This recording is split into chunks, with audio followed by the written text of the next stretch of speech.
कोयल में तथा गुजरात के तट में देखे जाते हैं। अब है उत्पत्ति के आधार पर संसाधनों को अजैव और जैव संसाधनों में बांटा जा सकता है। तो यहाँ पर इस बात को ध्यान देंगे कि विकास और उपयोग है ना, विकास और उपयोग के आधार पर हम दो वर्गों में बांटे थे, वास्तविक संसाधन और संभावित संसाधन। अब हम बांट रहे हैं उत्पत्ति के आधार पर, है ना। उत्पत्ति के आधार पर संसाधनों को अजैव और जैव संसाधनों में बांटा जा सकता है। अजैव संसाधन निर्जीव वस्तुएं होती है। तो सबसे पहला यहाँ पर पॉइंट है कि अजैव संसाधन जो है वो निर्जीव वस्तुएं होती हैं, अर्थात जिनमें जीवन नहीं होता है, जबकि जैव संसाधन सजीव होते हैं। मृदा, चट्टानें और खनिज अजैव संसाधन है। तो अजैव संसाधन के उदाहरण होंगे मृदा मतलब मिट्टी, चट्टानें और खनिज। परंतु पौधे और जंतु जैव संसाधन है, लेकिन पौधों में जान होता है, उसमें जीवन है, जंतुओं में भी जीवन है, इसलिए ये जैव संसाधन है। प्राकृतिक संसाधनों को विस्तृत रूप से नवीकरणीय और अनवीकरणीय संसाधनों में विभाजित किया जा सकता है। प्राकृतिक संसाधनों को हम विस्तृत रूप से नवीकरणीय में विभाजित कर सकते हैं और अनवीकरणीय संसाधन में। तो चलिए पढ़ते हैं नवीकरणीय संसाधन। तो नवीकरणीय संसाधन वे संसाधन हैं जो शीघ्रता से नवीकृत अथवा पुनः पूरित हो जाते हैं। इनमें से कुछ असीमित हैं और उन पर मानवीय क्रियाओं का प्रभाव नहीं होता है, जैसे सौर और पवन ऊर्जा। तो इसका मतलब हम समझेंगे कि नवीकरणीय संसाधन क्या है। तो नवीकरणीय संसाधन वे संसाधन हैं जो शीघ्रता से नवीकृत, अर्थात इनका हम जितना भी प्रयोग करें वह जल्दी ही हमें फिर से मिल जाते हैं और पुनः हम इसका प्राप्ति हो जाता है। और यह असीमित है, कुछ तो असीमित है और कुछ संसाधनों पर मानवीय क्रियाओं का कोई भी प्रभाव नहीं पड़ता है। इसका उदाहरण है सौर और पवन ऊर्जा। इसका मतलब जो हम आज सूर्य के प्रकाश का उपयोग करते हैं वो कभी भी खत्म नहीं होगा और इसका उपयोग करने के बाद हमें फिर से मिल जाएगा, प्राप्त हो जाएगा तुरंत ही। तो इसलिए यह नवीकरणीय संसाधन है। पवन ऊर्जा का भी प्रयोग हम भारी मात्रा में करते हैं पवन चक्कियों को घुमाने के लिए, और इनका हम जितना भी प्रयोग करें यह क्या है, असीमित है। जब तक धरती रहेगी और जब तक हवा रहेगा तब तक हम इसका प्रयोग करते रह सकते हैं।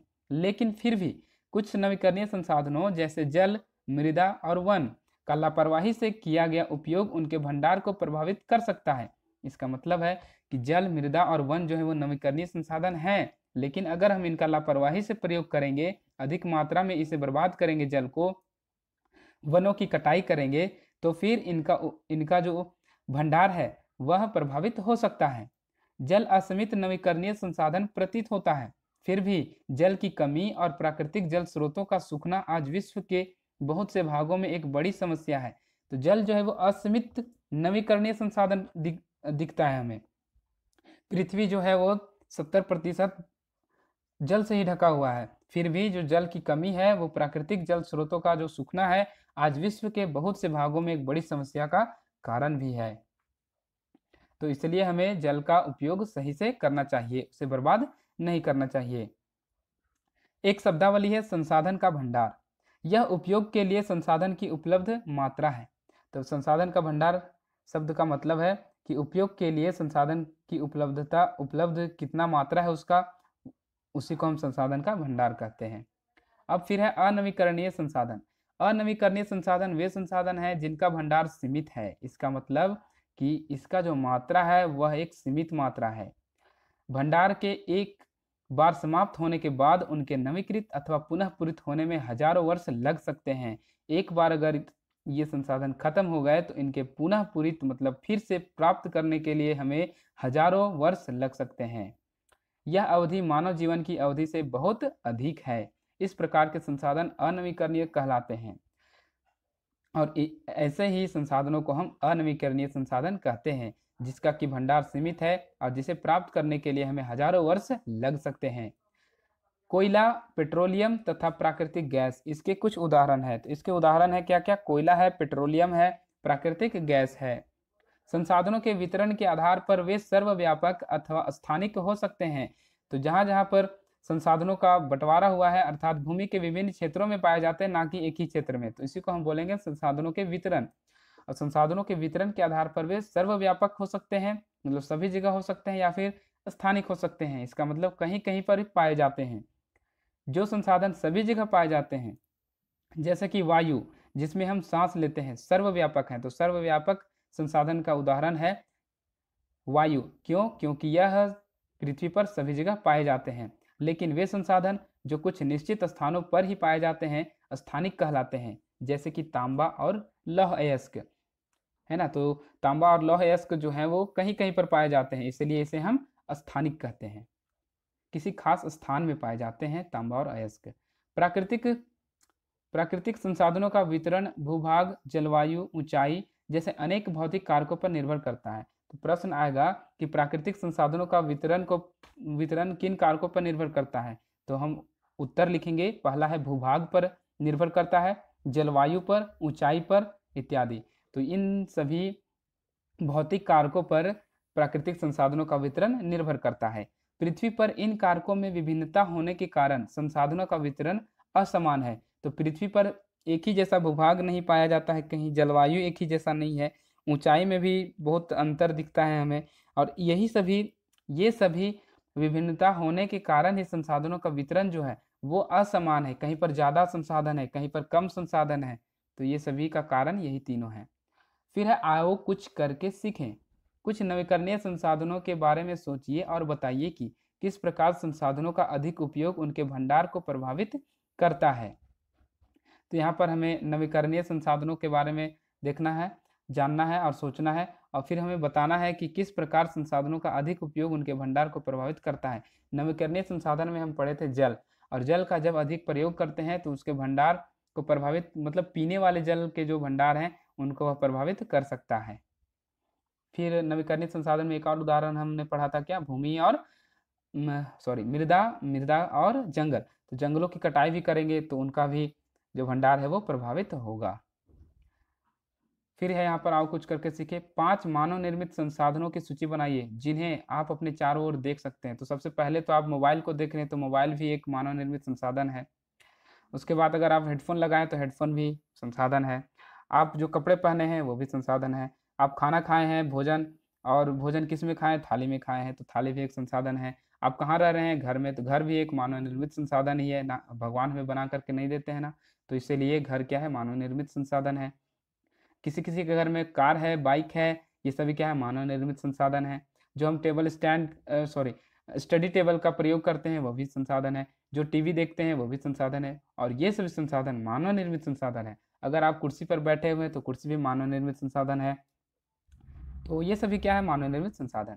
फिर है मानव निर्मित संसाधन, यहाँ पर अच्छे से पढ़ेंगे। कभी कभी प्राकृतिक पदार्थ तब संसाधन बन जाते हैं जब उनका मूल्य रूप बदल दिया जाता है। तो इसका मतलब हुआ कि प्राकृतिक पदार्थ जो हमें मिलते हैं वे तब संसाधन बन जाते हैं जब उनका मूल रूप बदल दिया जाता है। अर्थात अगर हमें सोना मिला है, मान लीजिए सोना मिला है, तो सोना जो है वो सीधे हमें अंगूठी के रूप में नहीं मिलता है ना। तो सोना जब मिलता है तो उसका उस समय हमारे लिए कोई मूल्य नहीं है। और सोने का जब मूल रूप को हम बदल करके अंगूठी में परिवर्तित कर देते हैं तब वही हमारे लिए मूल्यवान हो जाता है। लौह अयस्क उस समय तक संसाधन नहीं था। यहाँ पर फिर से समझाया गया इसी बात को। लौह अयस्क उस समय तक संसाधन नहीं था जब तक लोगों ने उससे लोहा बनाना नहीं सीखा था।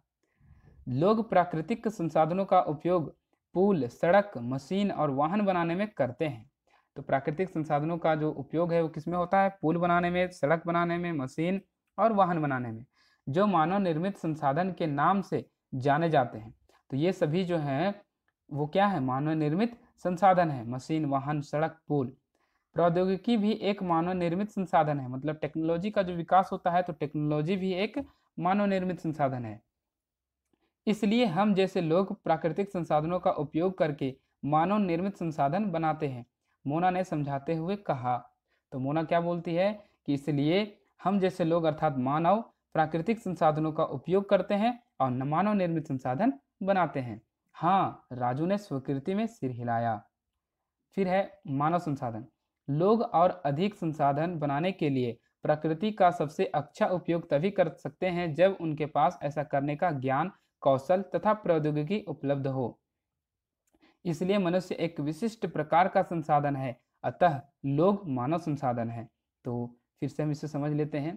तो लोग और अधिक संसाधन बनाने के लिए, मतलब जितने संसाधन हमारे पास हैं उसके अलावा भी और संसाधनों की अगर हमें आवश्यकता पड़ेगी तो उसे बनाने के लिए प्रकृति का सबसे अच्छा उपयोग हम तभी कर सकते हैं जब हमारे पास ऐसा करने का नॉलेज हो, मतलब ज्ञान हो, कौशल हो और टेक्नोलॉजी उपलब्ध हो। इसलिए हम मनुष्य एक विशिष्ट प्रकार का संसाधन है ना। तो प्राकृतिक संसाधनों का हम अपने जीवन में प्रयोग करने हेतु या प्रयोग में आने वाले वस्तुओं के रूप में हम बदल देते हैं प्राकृतिक संसाधनों को। इसीलिए हम क्या हैं, विशिष्ट संसाधन हैं।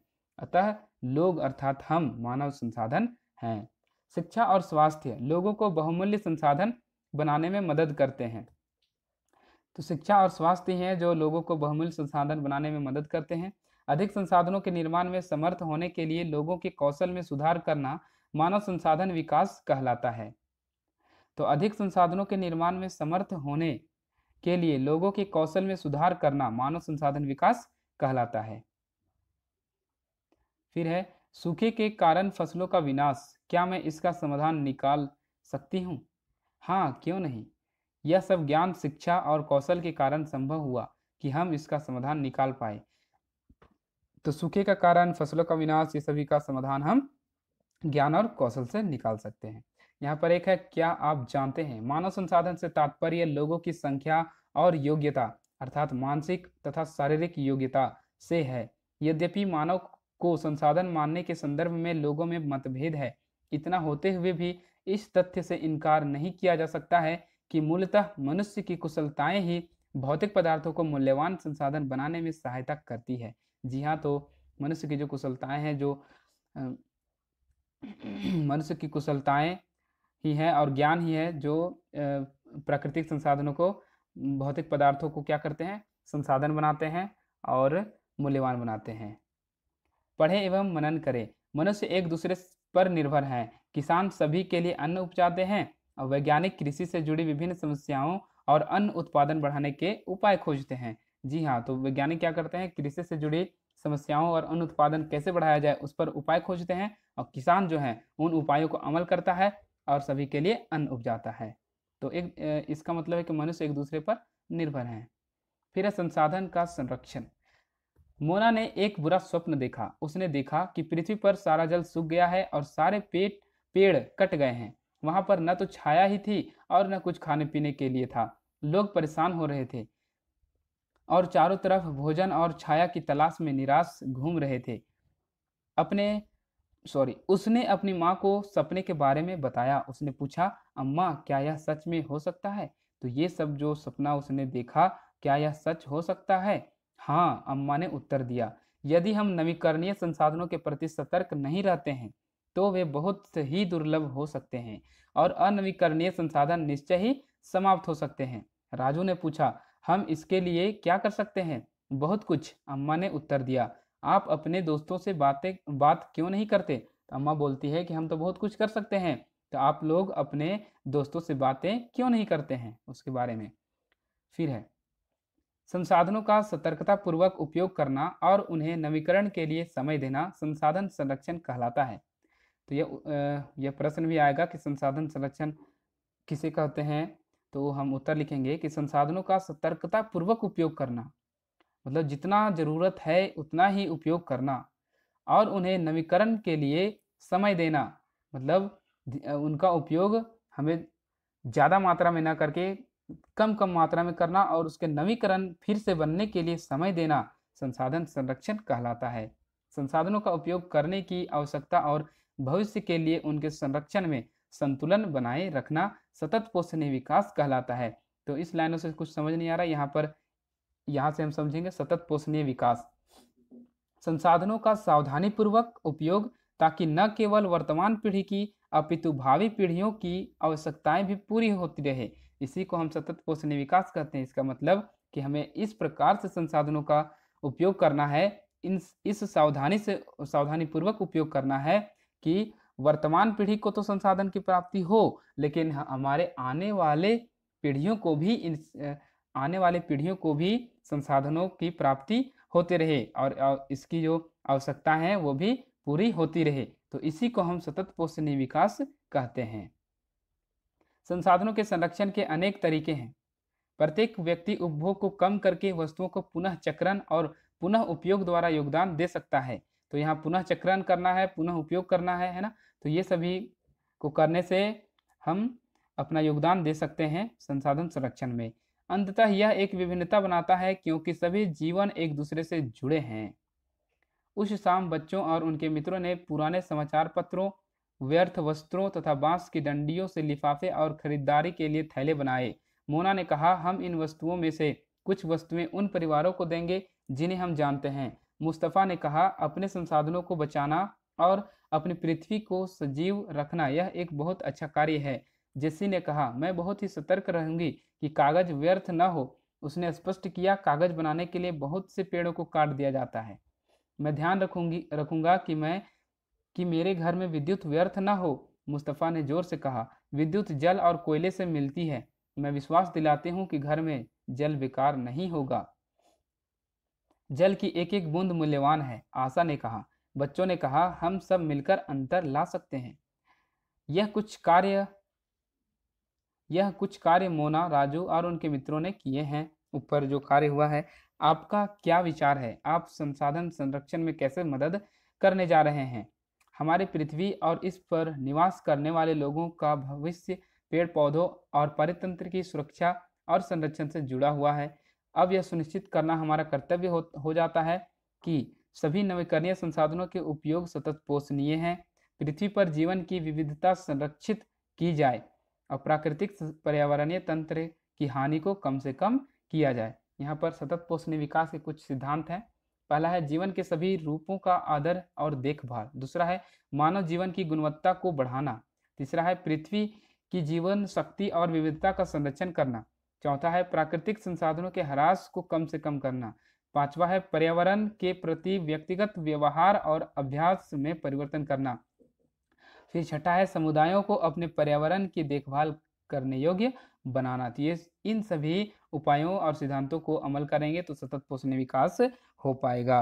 और इस तरह से हमारा जो पाठ है अध्याय 1 है वो खत्म हो जाता है। तो फिर हम मिलते हैं अध्याय 2 में। आपको यह वीडियो कैसा लगा अपने कमेंट नीचे लिखें और अगर अच्छा लगा तो लाइक करिए और मेरे चैनल को सब्सक्राइब करिए। फिर मिलते हैं अगले वीडियो में। धन्यवाद।